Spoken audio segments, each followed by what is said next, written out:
পাচার হওয়া সম্পদ ফিরিয়ে দেওয়ার আহ্বান ডক্টর ইউনূসের। বাংলাদেশ থেকে বিভিন্ন দেশে পাচার হওয়া অর্থ ফিরিয়ে দিতে দেশগুলোর প্রতি আহ্বান জানিয়েছেন প্রধান উপদেষ্টা ডক্টর মোহাম্মদ ইউনূস। উন্নয়নশীল দেশ থেকে সম্পদ পাচার রোধে কঠোর আন্তর্জাতিক বিধিবিধান প্রণয়ন এবং এর প্রয়োগ নিশ্চিতের প্রস্তাব দিয়েছেন তিনি।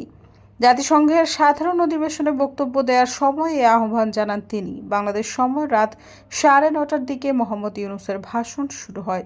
ডক্টর ইউনূস বলেন, দেশের পাচার হওয়া অবৈধ সম্পদ পুনরুদ্ধার করা বর্তমানে আমাদের অন্যতম শীর্ষ অগ্রাধিকার। গত 15 বছরে দুর্নীতির মাধ্যমে শত শত কোটি ডলার অবৈধভাবে বিদেশে পাচার করা হয়েছে। আমরা নিরলসভাবে এই সম্পদ ফেরত আনার চেষ্টা করছি, কিন্তু সংশ্লিষ্ট দেশগুলোর আইনি প্রক্রিয়া এবং অন্য নানা প্রতিবন্ধকতার কারণে আমাদের এই প্রচেষ্টা বাধাগ্রস্ত হচ্ছে। সংশ্লিষ্ট দেশগুলোর দৃঢ় সদিচ্ছা ছাড়া আমরা পাচার হওয়া অবৈধ সম্পদ পুনরুদ্ধারে সফল হব না বলে আশঙ্কা করেন তিনি। সৈয়দা ফারিয়া, সমযোগ।